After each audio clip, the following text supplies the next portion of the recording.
The vibration in my lap during Sunday supper was my phone. For a moment I nearly let it lie, but an instinct, a nudge, urged me to glance.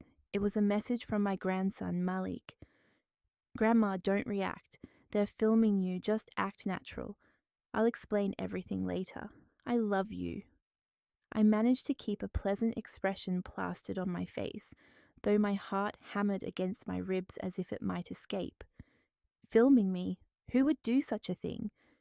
I scanned the faces around the table, my son, Darnell, his wife, Crystal, and my brother, Vincent. They were all engaged in cheerful chatter, oblivious, it seemed, to any underlying tension. Yet now I observed them with a new awareness. Crystal's gaze flickered repeatedly towards the corner of the dining room. Darnell avoided my eyes, and Vincent, my own brother, kept glancing at his watch as if eager to be elsewhere.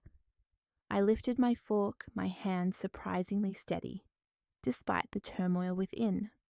"This sweet potato casserole turned out just perfect," I announced, my voice sounding distant as if spoken by someone else. "It truly did, Mama," Darnell replied. For a fleeting instant, a flicker of something, guilt, perhaps, crossed his face, or was I projecting that now, with Malik's words echoing in my mind? I excused myself, my legs trembling so violently I feared I'd stumble. Once the bathroom door was secured, I checked my phone again. Another message from Malik. "Look at the smoke detector in your bedroom. There's a camera inside. Don't touch it, just observe." My hands shook uncontrollably. Cameras in my own home, the place I had resided for 37 years, the home where my late husband Jerome and I had raised our children. I braced myself against the sink, meeting my own reflection in the mirror. 68 years old, my hair still a respectable grey, styled as always. My Sunday best dress fit comfortably. My mind remained as sharp as ever. So, why would anyone feel compelled to record me? As I returned to the dining room, my perception had shifted entirely. The way Crystal rested her hand on Darnell's arm as I resumed my seat. Vincent's casual lean back in his chair, his eyes on me. The seemingly natural way none of them reacted when I inadvertently knocked over my water glass while reaching for the bread. "Are you all right, Mama?" Darnell asked, already on his feet to assist. "I'm fine, dear. Just a bit clumsy today." But it wasn't clumsiness. I had reached for that very bread basket countless times over the past 40 years at this table without incident. Someone had shifted it by 6 inches. Someone wanted me to make a mistake. The revelation struck me with the force of icy water. They were attempting to portray me as disoriented, incapable. I navigated the remainder of the meal on autopilot, offering the expected responses, offering polite laughter at opportune moments. Inside, however, I was piecing together a disturbing narrative. After my guests departed, I went directly to my bedroom. The smoke detector remained in its usual place on the ceiling near my closet.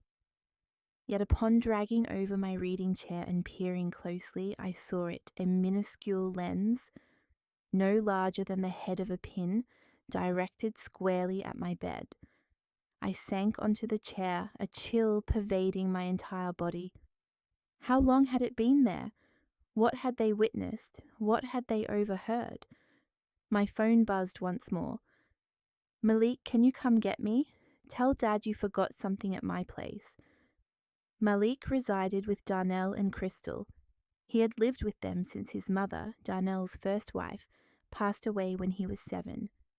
For 10 years they had managed his upbringing while I observed from the periphery, always welcomed for holidays and Sunday dinners, yet always kept at a deliberate remove by Crystal. I dialed Darnell's number. "Honey, I believe I left my best serving platter at your house. Could I possibly stop by to retrieve it now?" "Mama, it's nearly 8 o'clock. I was hoping to use it for tomorrow's church potluck." "It will only take a moment," I assured him. "Very well, the doors are unlocked." 20 minutes later, I arrived at their residence in Baldwin Hills, a magnificent home boasting 5 bedrooms and a backyard pool. Darnell had achieved considerable success in real estate development, a fact that had always filled me with pride. Malik was waiting at the front door. He ushered me inside quickly, leading me to his room. The moment the door clicked shut, my grandson, my tall basketball-playing, honor student grandson, began to weep. "I'm so sorry, Grandma. I'm so terribly sorry. I should have told you sooner." "Sweetheart, what is happening?" I held his face in my hands. This child who bore such a striking resemblance to his grandfather, a sight that always tugged at my heartstrings. "They're trying to say you're losing your mind. Dad and Crystal and Uncle Vincent, they've been planning this for months." The words poured out of him in a torrent. "They've planted cameras all over your house, in the smoke detectors, in the lamps, even in the picture frames. They've been recording everything." My legs felt like jelly. I sat down on his bed. "Why?" "Your money, Grandma. All of it. The life insurance from Grandpa, the pension, your investments, the house. Dad says it's worth over $1 million and it's being squandered on you."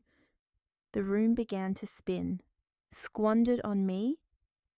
"They intend to obtain power of attorney. They've been manipulating the recordings to make you appear confused, forgetful, wandering around at night. Uncle Vincent plans to present them to a doctor he knows, to have you declared legally incompetent." I recalled the peculiar occurrences of recent months, my reading glasses vanishing only to reappear in the refrigerator. I distinctly remembered leaving them on my nightstand, my keys discovered in the bathroom cabinet, photographs inexplicably moved, groceries purchased that I didn't recall buying. "They've been gaslighting me," I whispered, the word feeling distasteful on my tongue, yet perfectly apt, altering things, making me doubt my own memory. Malik nodded, tears streaming down his face. "Crystal visits when you're at church. She relocates items, removes things. Then Dad questions you about it later, documenting your confusion." I had caught a glimpse of her one Sunday when I claimed to be unwell. She was unaware I was still home. "How long have you known?" "About 3 weeks. I found files on Dad's computer, videos, documents, an entire folder labeled incompetency evidence. There's material from Uncle Vincent too, a plan. After they secure power of attorney, they intend to sell your house and place you in a state-run facility in Riverside, the least expensive one they could locate." My heart fractured into 1,000 pieces, not solely because of their intentions towards me, though that was dreadful enough, but because my son, my only child, the boy I had raised in church, who I had sent to college, whom I had supported in his first business venture, would discard his own mother like refuse. And the money? I already knew the answer. "Dad keeps saying it's his inheritance anyway, that you're too old to need it," Malik continued. "Crystal wants to renovate their house and purchase a place in Palm Springs. Uncle Vincent receives a portion for facilitating the legal proceedings." I remained seated in my grandson's room, in a house my finances had helped to acquire, a burning rage replacing the heartbreak. A pure, unadulterated fury, the likes of which I hadn't felt since the devastating news of Jerome's passing. "And what about you?" I inquired of Malik. "Where do you fit into their scheme?" He averted his gaze. "They're sending me to military school in Arizona as soon as I turn 18, so they won't have to worry about custody anymore. They've already selected the institution. Crystal insists I'm too influenced by you, too attached." That was the final straw. They could target me, but they would not touch my cherished grandchild. "Do you possess proof?" I asked. "Something tangible I can utilize?" Malik retrieved a laptop from beneath his bed. "Everything. I've downloaded it all. Videos, documents, text messages between Dad and Uncle Vincent, even financial forecasts detailing their plan to divide your assets. He hesitated. There's more, Grandma. Uncle Vincent has done this before to another client, an elderly woman named Mrs. Patterson. She ended up passing away in that facility. Her family attempted to sue but couldn't substantiate their claims. Mrs. Eleanor Patterson. I recalled hearing about her passing the previous year at church. A gentle soul who used to grace the choir with her voice. Her children had mentioned a rapid decline after her relocation to a care facility. A wave of nausea washed over me. I need you to send me everything, I stated, my voice remarkably steady now, every file, and I need you to continue acting as if nothing is amiss. Can you manage that? Yes, ma'am. He wiped his eyes. But Grandma, they're planning to make their move soon.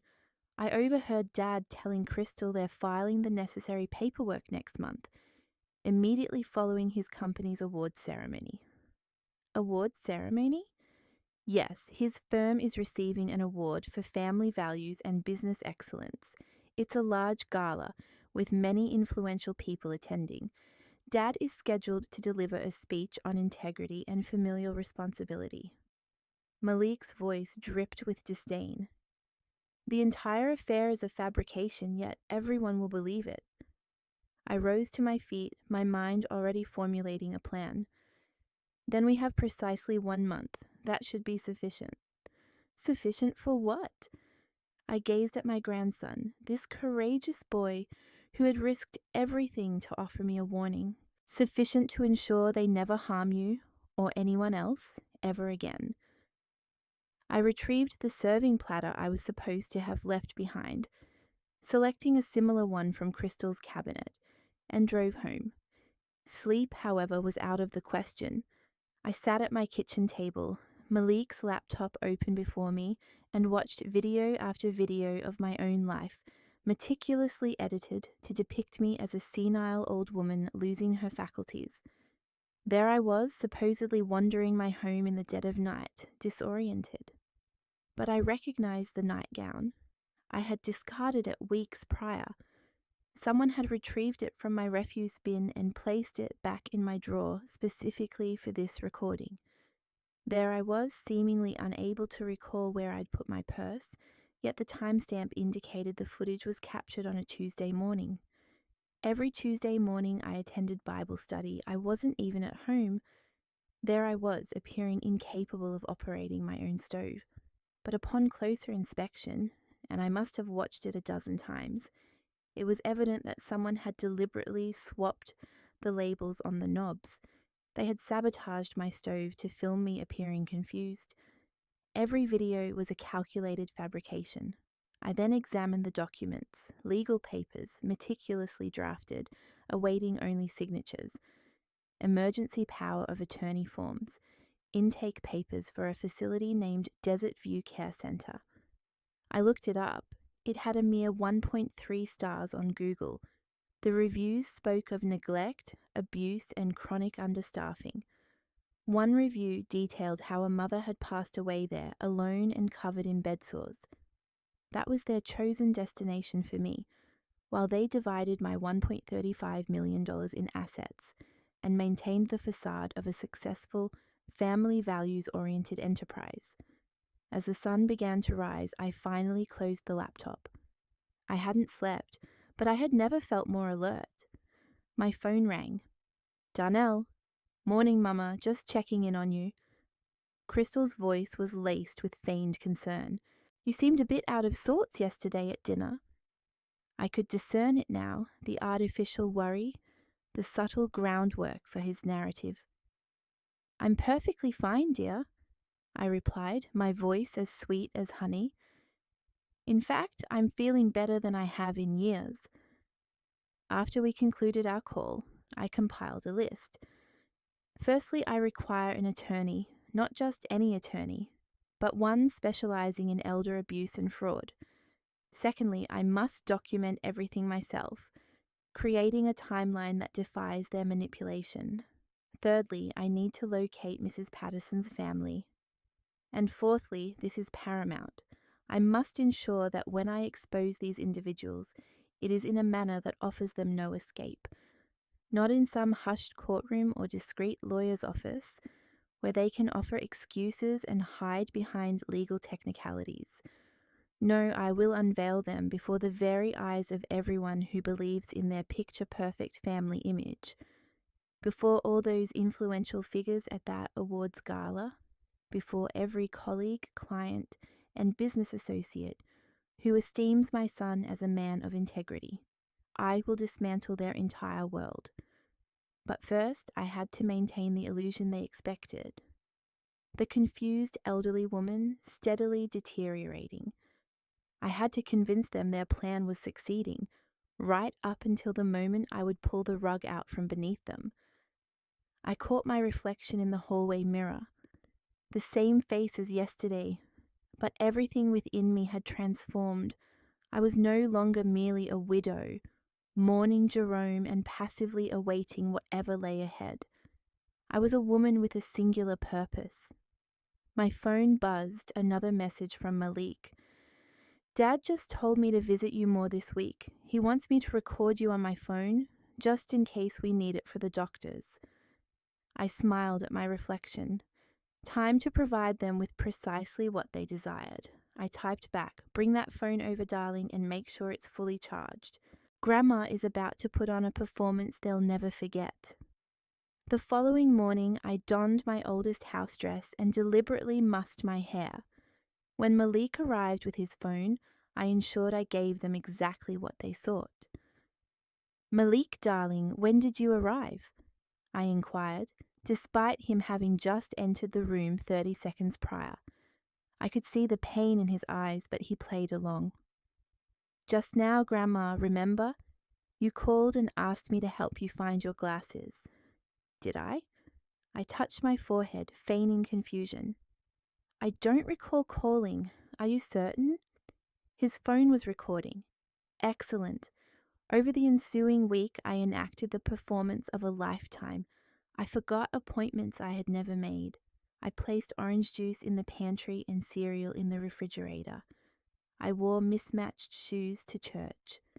The entire congregation regarded me with pity, a sentiment that wounded me more profoundly than anything Darnell was orchestrating. These were my church family, individuals I had known for decades, and they were witnessing my supposed decline firsthand. Yet Pastor Williams discreetly drew me aside after the service. "Sister Dorothy," he said quietly, using my given name only when the matter was of grave importance, "I've known you for 23 years. You spearheaded our entire building fund campaign last year. You meticulously tracked every dollar, every pledge, every contractor's invoice. And now you expect me to believe you can't recall what day Bible study is?" I looked at this man who had officiated Jerome's funeral, who had baptized Malik, who had guided my son through his marital difficulties. Could I confide in him? "Pastor," I whispered, "I require assistance, but I need you to maintain the pretense of believing I am faltering. Can you do that?" His eyes sharpened. "What is occurring?" "Not here. Could you visit my home tomorrow? Use the rear entrance, and please do not mention this to anyone." He nodded slowly. 2:00. Perfect. That evening I undertook my true work. Through a mutual acquaintance, I had secured the services of a lawyer, a sister named Vanessa Hunt, who specialized in elder abuse cases. She had agreed to meet me at her downtown office after her regular business hours. Her office was situated in a building on Crenshaw on the 3rd floor. It was pleasant, though not ostentatious. She appeared younger than I had anticipated, perhaps around 45, with her natural hair pulled back in a bun and the most piercing eyes I had ever encountered. "Mrs. Robinson," she stated, offering a firm handshake, "present what you have." I opened Malik's laptop.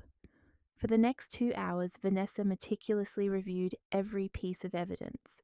Her expression grew increasingly stern with each video, each document, each text message exchanged between my son and brother.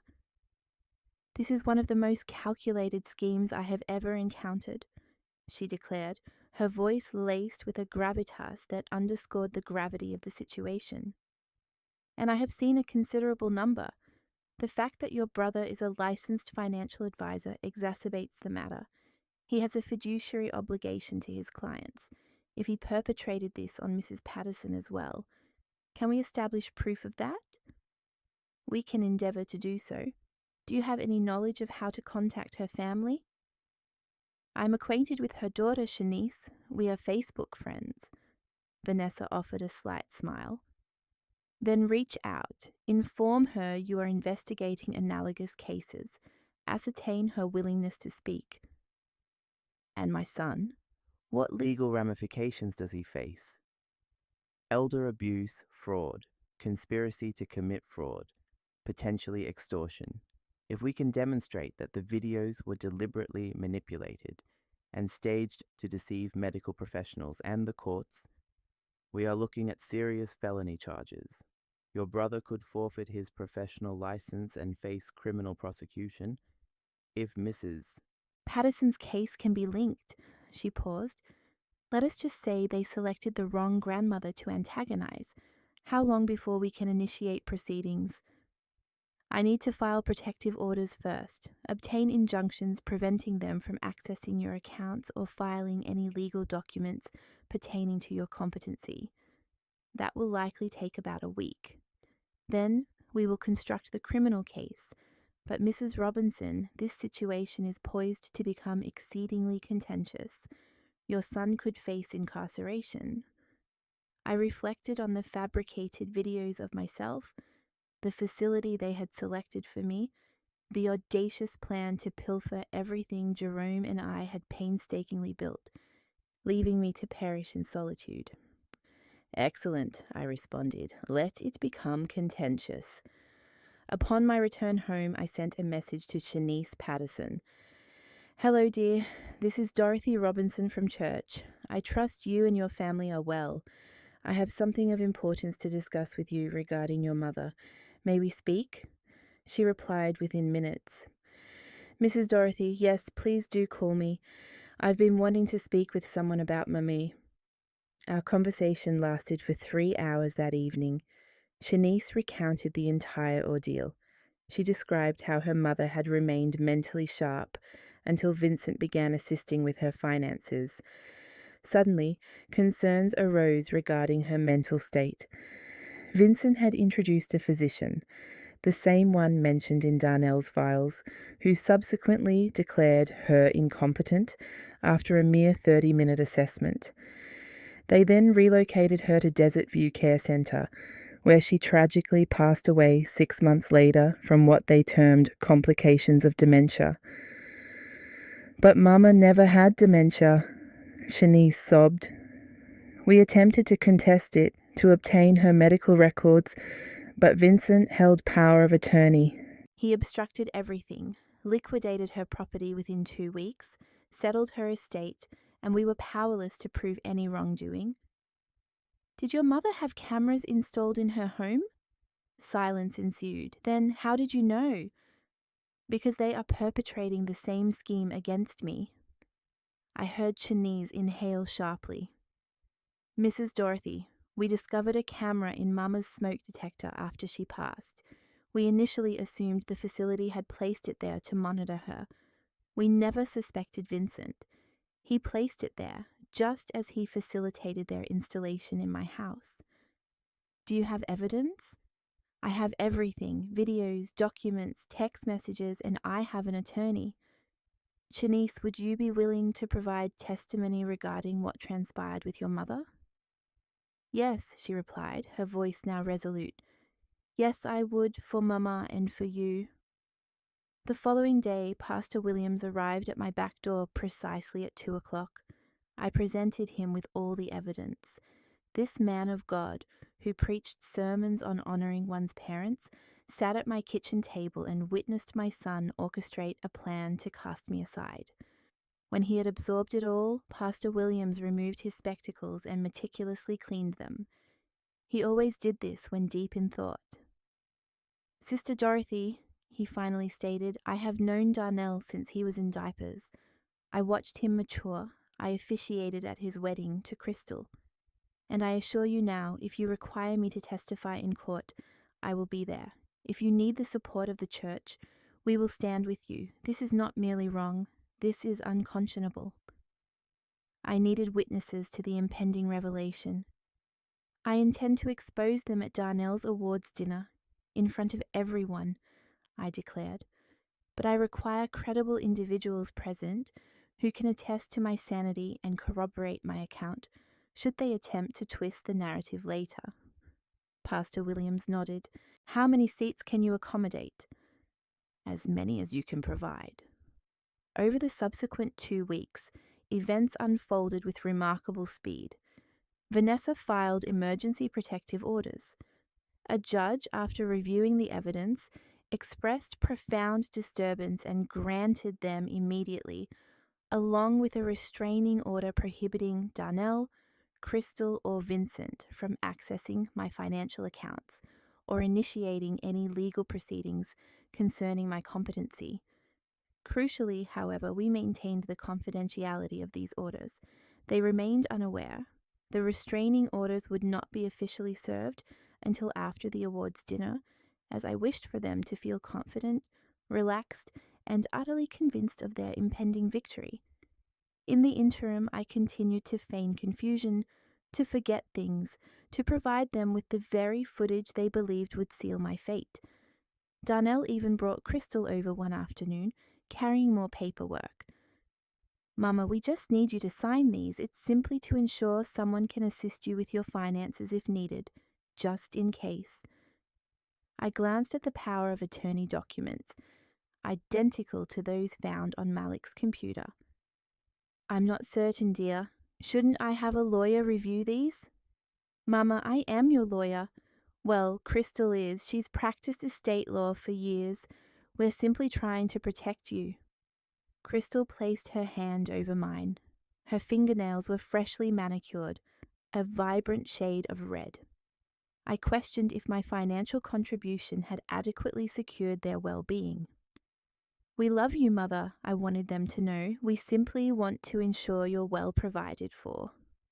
An urge to yank my hand away surged within me, a desperate desire to decry this woman who had trespassed into my home, rearranged my belongings, and documented my life. Yet I offered a smile instead. Allow me some time to consider it, I replied. My mind isn't entirely sharp today. Naturally, Mama, Darnell interjected, and I noticed him share a knowing glance with Crystal. It was a look that conveyed, very soon.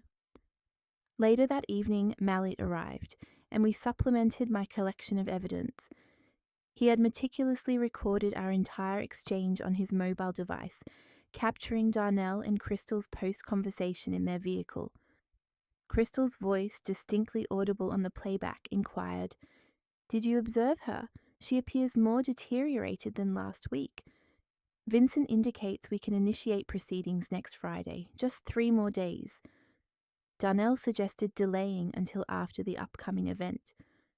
I don't want anything to detract from the award ceremony. Agreed, Crystal conceded. But first thing Friday morning, I've already arranged for the facility to be on standby. We can relocate her by the weekend. Mallet, visibly trembling as he shared the recording, murmured, "They're truly going through with it." "No, my dear," I reassured him, grasping his hands, "they are not." The prestigious awards gala was scheduled to take place at the Biltmore Hotel in the heart of the city, a formal affair, attended by 500 distinguished guests. Darnell's enterprise, Robinson Development Group, was slated to receive the esteemed Family Values in Business Award from the Los Angeles Urban Chamber of Commerce. He was also expected to deliver an address, and press photographers would be present. The event promised to convene every prominent figure within Los Angeles' African American business community.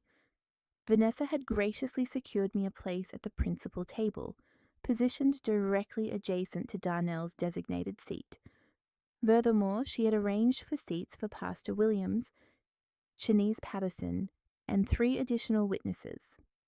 To solidify our legal case, she had also engaged a videographer to meticulously document the entire evening for official record keeping. The night preceding the ceremony, Malik chose to stay with me. He informed his parents that he wished to spend time with his grandmother while he still had the opportunity, a statement they interpreted as referring to his impending departure for military school. His true intention, however, was to be present before their entire world imploded. We remained engaged in discussion late into the night, meticulously reviewing every detail, ensuring we had secured every document, every video recording, and every piece of corroborating evidence. Around midnight, Malik inquired, "Are you apprehensive?" "Terrified," I confessed. "But do you know what? I'm more afraid of inaction, of allowing them to perpetrate this upon me and anyone who follows. Your grandfather wisely stated that the sole requirement for evil's ascendancy is for virtuous individuals to remain passive." Grandpa was exceptionally astute. He truly was, and he would be immensely proud of you, my child. Your actions confiding in me, gathering this evidence, you have preserved my very existence. Malik embraced me tightly. "I couldn't bear to see them harm you, Grandma. You're the only one who has ever truly loved me." His words struck a deep chord within me, shattering my heart. This child, residing with parents who viewed him as an impediment and who were actively planning to send him away at their earliest convenience. "After tomorrow," I declared, "you are not returning to that residence. Regardless of the unfolding events, you will remain with me. I've already consulted with my legal counsel regarding emergency custody." "Indeed, truly?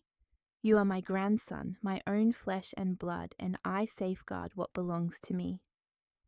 Thursday evening arrived. I donned my most elegant attire, a navy blue suit that Jerome had always admired, accompanied by my treasured pearls and my finest church shoes. I meticulously styled my hair and applied my makeup. Gazing into the mirror, I perceived a woman prepared for battle. Pastor Williams arrived promptly at 6 o'clock. "Are you prepared for this, Sister Dorothy?" he asked. "More than prepared." The Biltmore presented a breathtaking spectacle, illuminated and exuding an air of sophistication. Guests adorned in resplendent attire filled the lobby. Across the expanse I spotted Darnell, with Crystal on his arm. Her gown, I surmised, likely cost more than my monthly pension. Darnell, impeccably attired in a sharp tuxedo, exuded an aura of confidence, extending greetings and shaking hands as if he owned the establishment. His gaze met mine, and a fleeting falter crossed his countenance. Then his smile reappeared, bright and disingenuous. "Mother, you've arrived," he declared, approaching and bestowing a kiss upon my cheek. "You look stunning." "I wouldn't miss it, my child. I'm exceedingly proud of you." I observed Vincent engaged in conversation with another businessman across the room. He offered a nod in my direction, his smile equally artificial. These individuals were so utterly convinced of their impending triumph. We proceeded to our designated seats. I was precisely at the main table as Vanessa had orchestrated. Darnell repeatedly cast furtive glances my way, likely pondering my presence at such a prominent location, yet he dared not inquire without raising suspicion. Dinner was served, speeches commenced, with pronouncements on integrity, familial bonds, and community contribution. I maintained a serene facade throughout, my heart pounding erratically. Finally, the moment arrived for Darnell's award presentation. He ascended the stage, Crystal beaming at him from her seat. The presenter lauded his business acumen, his dedication to family, and his strong moral compass. Darnell then took the microphone. "I extend my sincerest gratitude for this esteemed honor," he began. "Family values are not merely abstract concepts to me. They are the guiding principles of my existence. My mother instilled these values in me. Dorothy Robinson, she is present here this evening. She demonstrated to me the essence of familial care, of prioritizing loved ones, and of ensuring their perpetual protection. I rose to my feet. A hush fell over the assembly. All eyes turned towards me, presumably anticipating a tender sentiment regarding my son. Instead, I commenced walking towards the stage. Vanessa followed closely behind, accompanied by 2 security personnel she had engaged and a police officer who had been thoroughly briefed on the unfolding situation. "Mrs. Robinson," the presenter stated, a note of confusion in his voice, "would you care to share a few words?" "Yes," I responded, my voice amplified by the microphone system. "I do wish to speak about family values." Darnell's face drained of color. He perceived Vanessa, the uniformed officer, and the resolute expression on my features. "Mother, perhaps we should," he began. "My son has evidently been extolling the virtues of family values to all of you," I continued, "while for the past 6 months he has been orchestrating a plan to have me declared legally incapacitated, abscond with my life savings, and confine me to a substandard facility. He has been surreptitiously recording me within the confines of my own residence, manipulating visual media to portray me as mentally unwell, and conspiring with his wife and my own brother to perpetrate elder abuse and fraud." The room erupted. Gasps, the rapid clicking of cameras, and a cacophony of shouted inquiries filled the air. "Mother, you are mistaken," Darnell stammered. "I am not mistaken," my voice resonated with unwavering strength.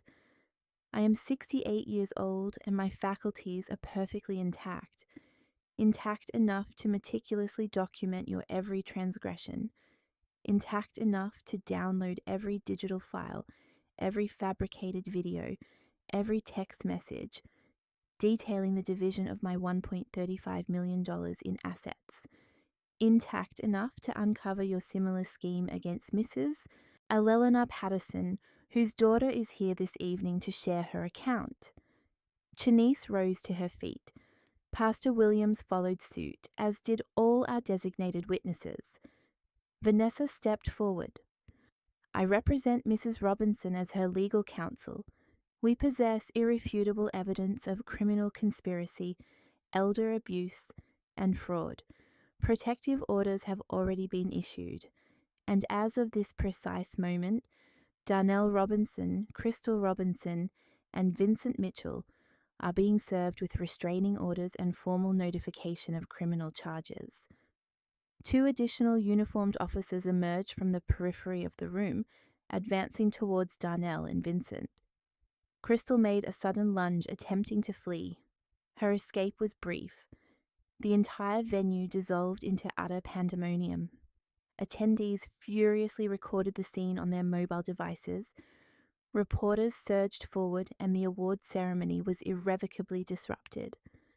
Darnell remained frozen on the stage, his award clutched in his hand, his meticulously constructed facade crumbling around him. "How did you—" he faltered. "Malik," I stated simply, "your son, the one you were prepared to discard next." My gaze fell upon my grandson, standing at the rear of the assembly, tears streaming down his face. I extended my arms, and he ran towards me, all 6 feet of him, and I held him close as his father was read his rights. "You can't do this," Darnell bellowed, now being handcuffed. "I am her son. I was attempting to assist her." "You were attempting to rob me," I countered, "and the sole individual you succeeded in assisting was yourself." The authorities escorted Darnell away, along with Crystal and Vincent. The entire assembly observed as 3 individuals who had been celebrating familial integrity were apprehended for the destruction of a family. Vanessa gently touched my arm. "There is more to be done. They will likely secure bail tonight. The criminal proceedings will span several months, but you have prevailed, Dorothy. The restraining orders are permanent until the trial.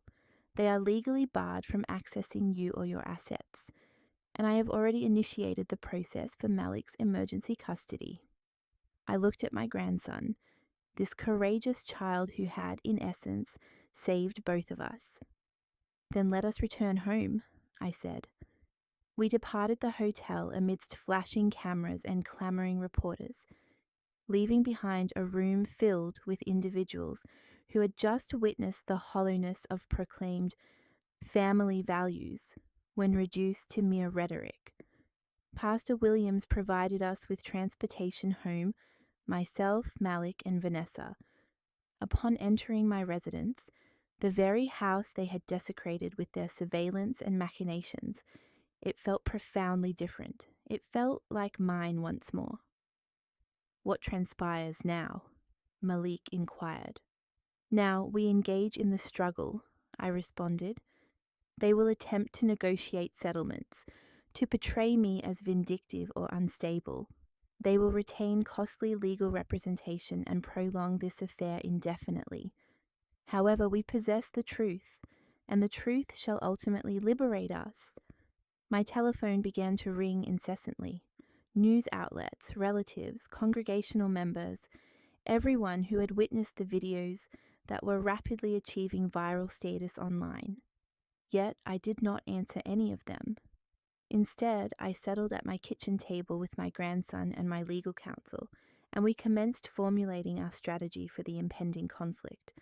For this chapter was far from concluded, and I was prepared for whatever lay ahead. The subsequent 72 hours were a whirlwind. The video footage from the awards gala achieved widespread viral recognition, accumulating millions of views across every digital platform. My telephone remained perpetually engaged. News vans established a presence outside my residence. The headline that dominated every media outlet read, "Grandmother exposes elder abuse scheme at son's award ceremony." While the internet buzzed with the sensational story, I was confronting the tangible realities. Darnell, Crystal, and Vincent were all released on bail within mere hours. Their attorney commenced immediate communication, seeking to arrange negotiations. Vanessa unequivocally rejected their overtures each time. "My client has no statements for your clients. We will see each other in court." The hearing for Malik's emergency custody was scheduled for Monday morning, affording Darnell's legal team 3 days to present any opposition. They employed every conceivable tactic. Motions were filed alleging my mental unsuitability to oversee a teenager. An affidavit was submitted asserting my vindictiveness and my purported manipulation of Malik against his father. They even attempted to introduce their doctored videos as evidence, until Vanessa presented the complete, unedited versions, clearly demonstrating how each had been staged and altered. The presiding judge, an African-American woman in her 50s, named the Honorable Patricia Reeves, observed the proceedings with an impassive demeanor. She then addressed Darnell's attorney. "Counselor, are you seriously submitting falsified evidence of elder abuse to this court as a basis for your client to retain custody of his minor child?" The attorney retracted his assertion with remarkable alacrity, nearly stumbling in his haste. "Your Honor, we were unaware. Unaware that the videos were fabricated, the videos your client meticulously created and manipulated, the very videos that form the bedrock of the criminal charges against him." Judge Reeves then directed her attention to Malik, who sat beside me, impeccably attired in his Sunday best, his hand clasped firmly in mine. "Young man, do you wish to reside with your grandmother?" "Yes, ma'am," Malik responded, his voice steady and resolute. "Do you feel secure with her? She is the only individual who has ever made me feel safe." Judge Reeves turned her gaze towards Darnell. "Mr. Robinson, you stood before 500 individuals and accepted an award for family values while simultaneously orchestrating a clandestine scheme to abuse your own mother and abandon your son. I am granting Mrs. Robinson temporary full custody pending the resolution of the criminal proceedings. You are prohibited from contacting your son except under supervised visitation, which I am disinclined to authorize unless he explicitly requests it." She then brought her gavel down with a decisive thud. "We are adjourned." Darnell attempted to approach us in the hallway. The bailiff intervened. "Sir, there is a restraining order in place." I observed the profound distress that contorted my grandson's features.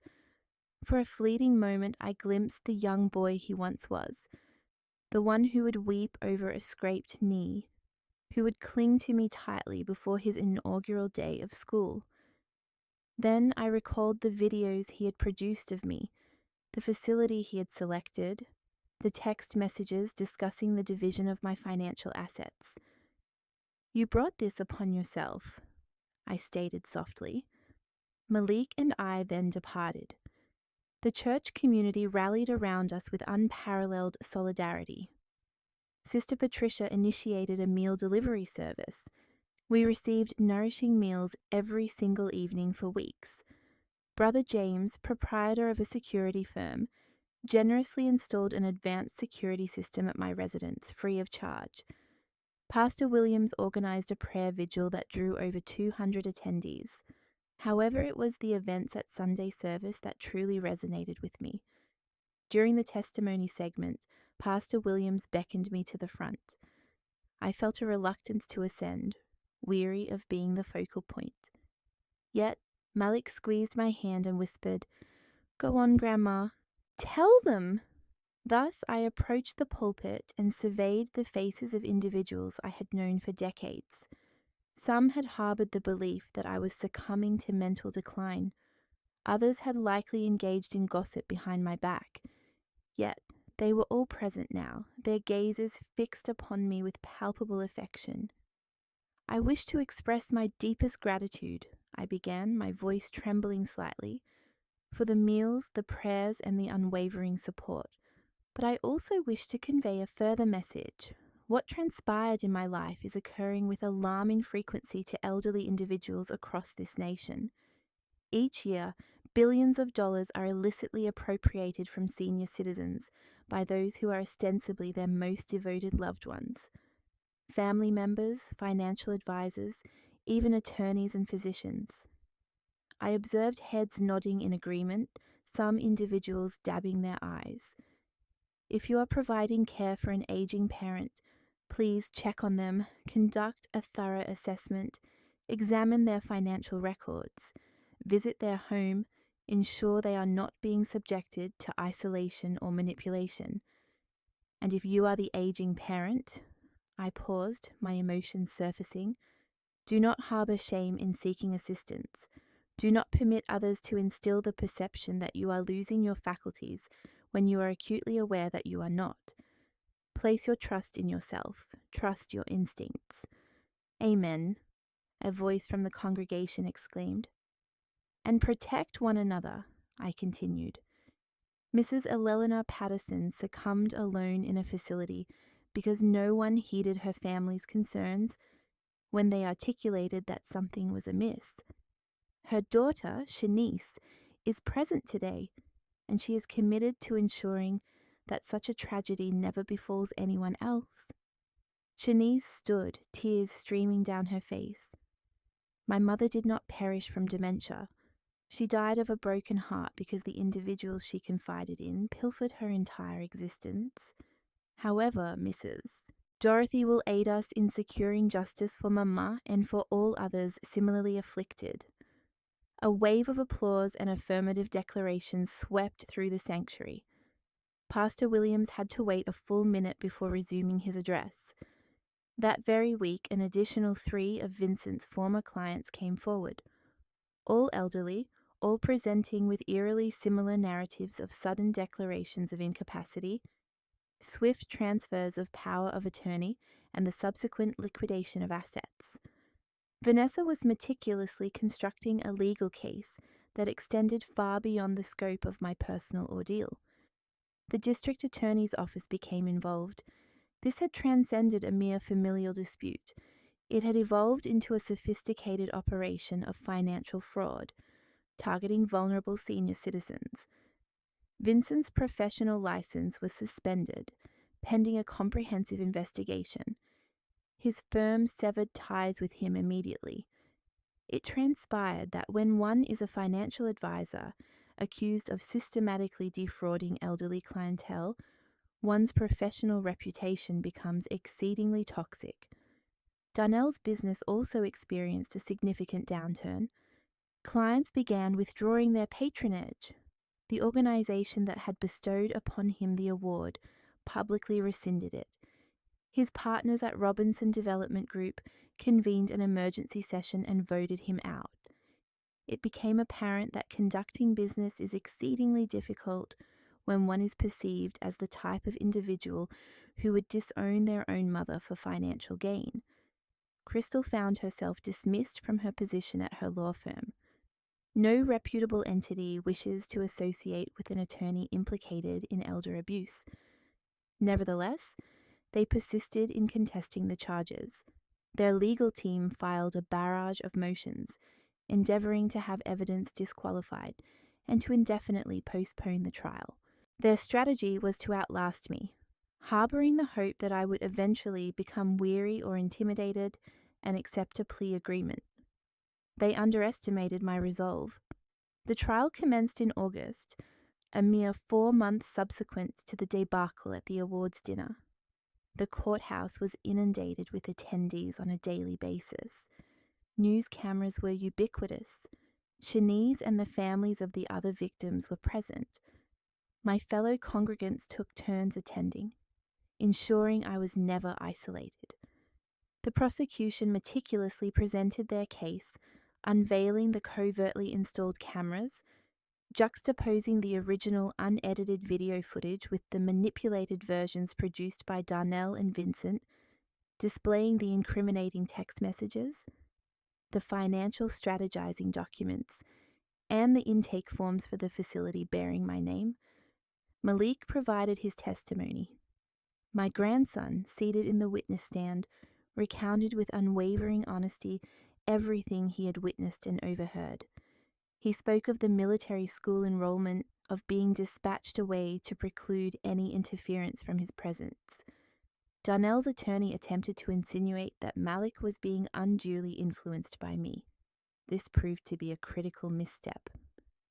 "Son, is it not true that your grandmother has always indulged you?" the attorney inquired. Provided you with funds, purchased you possessions, perhaps fostering a sense of loyalty to her above your own parents. Malik met his gaze directly. My grandmother loved me. My parents were often embarrassed by me. There is a distinct difference. Objection, Darnell's counsel exclaimed. I shall allow it, Judge Reeves declared as she also presided over the trial. The witness may continue. My father would frequently inform others that I was visiting relatives when, in reality, I was present within the household, Malik stated. Crystal once confided in her friends that she wished I would reside with my grandmother permanently, as I presented too many difficulties. The only instances they afforded me their attention were when they required me to surveil Grandma. Therefore, sir, I am not being manipulated. I am recounting the truth. The courtroom fell into a profound silence. I observed 2 jurors discreetly wiping their eyes. Shanice testified about her mother, detailing how Vincent had deliberately isolated Mrs. Patterson from her family, controlled all communication, and subsequently transferred her to a facility where she died 6 months later. The medical examiner testified that Mrs. Patterson exhibited no discernible signs of dementia during her autopsy. Her brain, for her age, was remarkably healthy. So what was the official cause of her demise? The prosecutor inquired. Officially, pneumonia. However, in your professional assessment, to what do you attribute her death? Neglect and profound despair. 3 additional victims shared their testimonies. The pattern was consistent in every instance. Vincent would cultivate their trust, express grave concern regarding their mental acuity, enlist his physician associate, acquire power of attorney, liquidate their assets, and then rehouse them in inexpensive facilities while appropriating the financial differential. The defense attempted to frame these actions as merely aggressive estate planning, asserting that Darnell's sole objective was to safeguard his inheritance. Their physician attempted to testify that my behavior as depicted in the videos indicated clear cognitive impairment. Subsequently, Vanessa presented her own medical expert, a geriatric psychiatrist, who had conducted extensive evaluations of me. In your professional opinion, does Mrs. Robinson exhibit any indicators of dementia or cognitive impairment? None whatsoever. She achieved scores in the 98th percentile on all cognitive assessments I administered. Her memory is exceptional, her reasoning is sound, and she displays no indications of any neurological disorder. Frankly, she exhibits greater mental acuity than many individuals half her age. Then how do you account for the video recordings? They are clear fabrications. In each instance, discernible signs of staging or editing are apparent. Items are displaced to locations where the individual would not logically place them. Timestamps are inconsistent with the purported timeline. In certain instances, one can visually discern a hand reaching into the frame to reposition objects, while Mrs. Robinson is not observing. These videos do not constitute evidence of cognitive decline. Rather, they are definitive proof of fraud. The trial spanned 3 weeks. The jury deliberated for a mere 4 hours. The verdict, guilty on all charges. Darnell, for elder abuse, fraud, conspiracy, and attempted theft, received a sentence of 15 years. Crystal, for conspiracy, fraud, and breaking and entering, was sentenced to 10 years. Vincent, facing charges of elder abuse, fraud, professional misconduct, and conspiracy, was condemned to 25 years, coupled with the permanent forfeiture of his financial advisor license and a substantial monetary penalty to be disbursed among his victims. The physician who had readily endorsed Vincent's declarations of incompetency had his license revoked and faced his own legal repercussions. As the verdicts were announced, I felt Malik's hand grip mine. We sat there together, this child I was now raising at the age of 68, and witnessed justice being served. Darnell turned and looked back at me from the defendant's table. Tears welled in his eyes. "Mother, I am sorry," he mouthed. I offered no response. Some transgressions cannot be rectified with an apology. Outside the courthouse, we were besieged by reporters. Vanessa and Pastor Williams illuminated a path, and we proceeded with our heads held high. "Mrs. Robinson, how are you feeling?" someone called out. I paused, facing the cameras. I feel as though justice has been served, not just for myself, but for Mrs. Patterson and every other senior who has endured mistreatment from those they place their trust in. If you are experiencing this situation, please speak out. Do not feel ashamed. Do not allow them to silence you. You are deserving of a better outcome. And what about your son? I offer prayers for him, I replied honestly.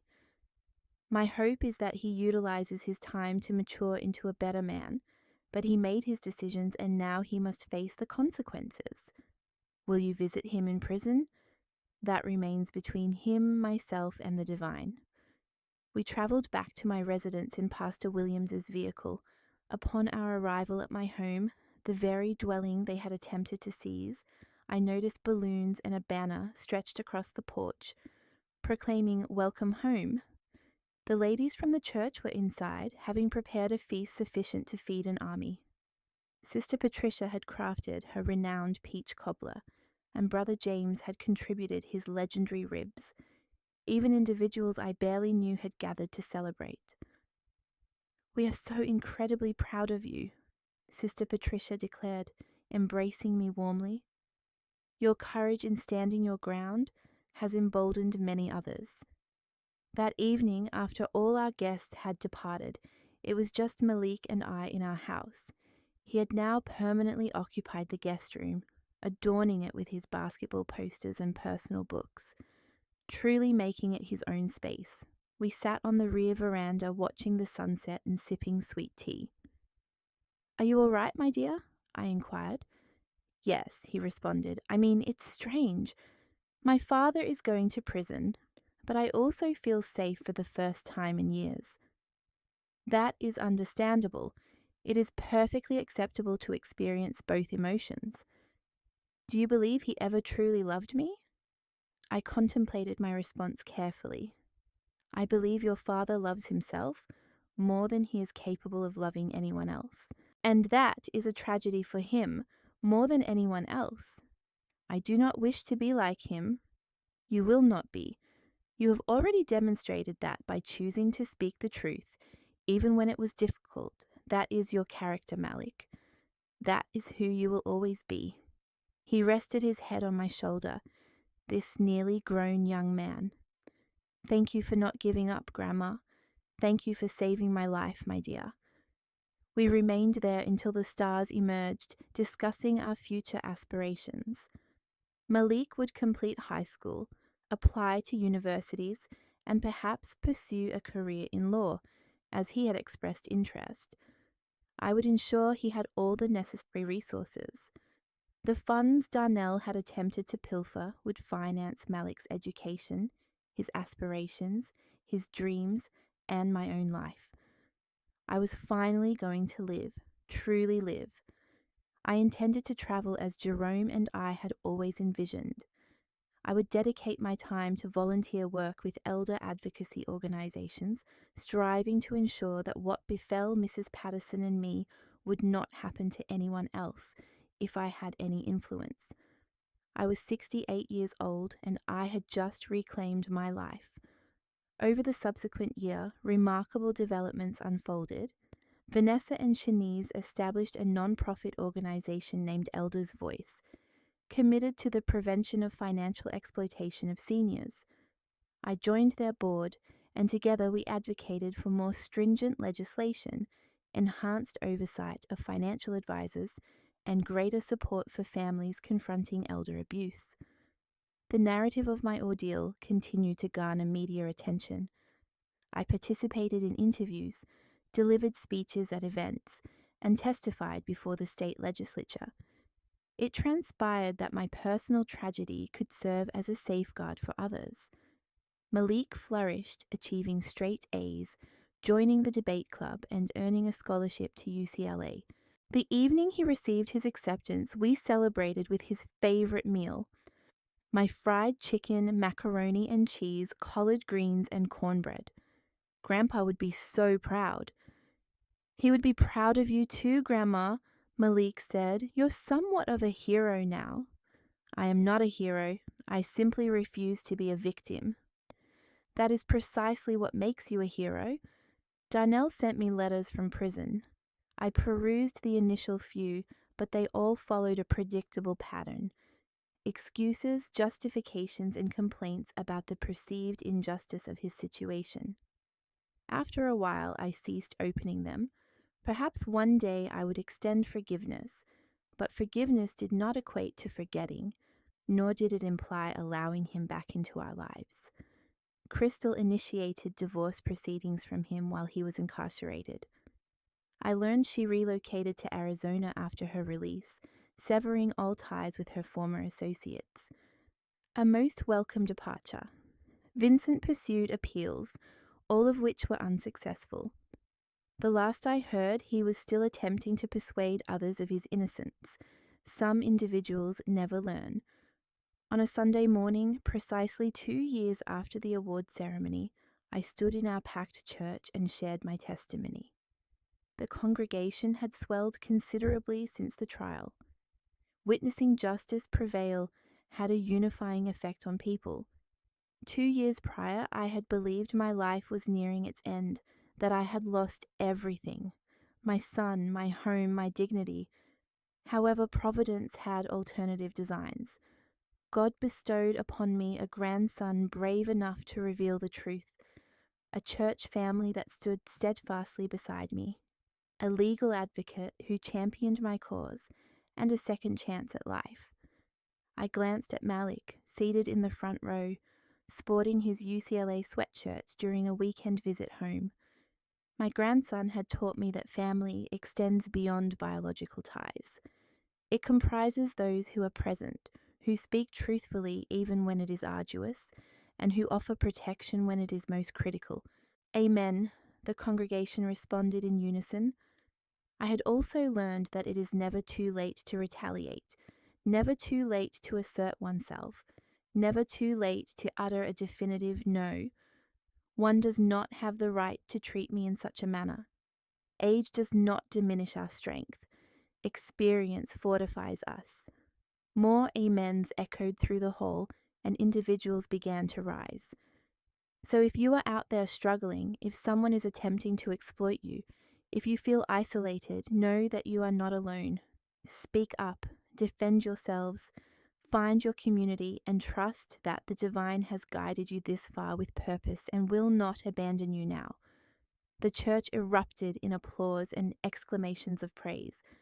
Pastor Williams had to gesture for calm. That afternoon, Malik and I drove to the cemetery to visit Jerome's grave. We brought flowers, a ritual we maintained each month. "Hello, my dear," I said to the headstone, my fingers tracing the cool marble. Our grandson achieved all A's again, and we triumphed. We truly triumphed. I wish you could have witnessed it, but perhaps you did see it. Perhaps you have been present all along, lending me strength.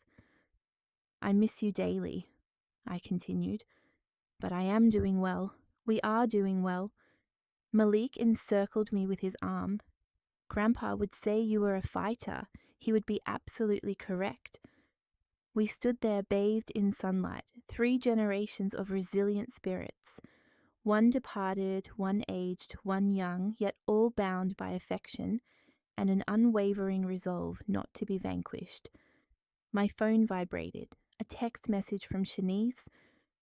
"Just assisted another family in exposing a comparable scheme. Your story gave them the courage to come forward. Thank you, Dorothy." I smiled. This was my enduring impact now, not merely survival, but ensuring that others could also persevere. "Are you ready to head home, Grandma?" Malik inquired. "Yes, my dear. Let's go home." We drove back to my residence, the house they had attempted to usurp, the house I had fought to retain, the house that was unequivocally mine now, the house where my grandson was growing up secure and cherished, a dwelling filled with cherished memories, a promising future, and profound hope. At 68 years of age, I had absorbed a vital lesson. They may endeavor to break you, to malign you, to conspire against you. However, as long as you possess truth, fortitude, and those who cherish you, their efforts are futile. I had reclaimed my life and intended to live it on my own terms, surrounded by genuine family, authentic affection, and unequivocal justice. That evening, Malik prepared supper, having acquired culinary skills by observing me. We dined together at the very kitchen table where I had initially uncovered their perfidy, where I had devised my retaliation, where I had meticulously rebuilt my existence. "What would you like to do tomorrow?" he asked. "Let's go to the beach," I suggested. "The weather is predicted to be beautiful." "That sounds perfect." And it was perfect, because each subsequent day held its own unique perfection. Every day was a treasured gift, hard-won and dearly earned. Every day belonged to me. Thank you for engaging with my narrative. Please consider subscribing and feel free to share your own experiences in the comments section.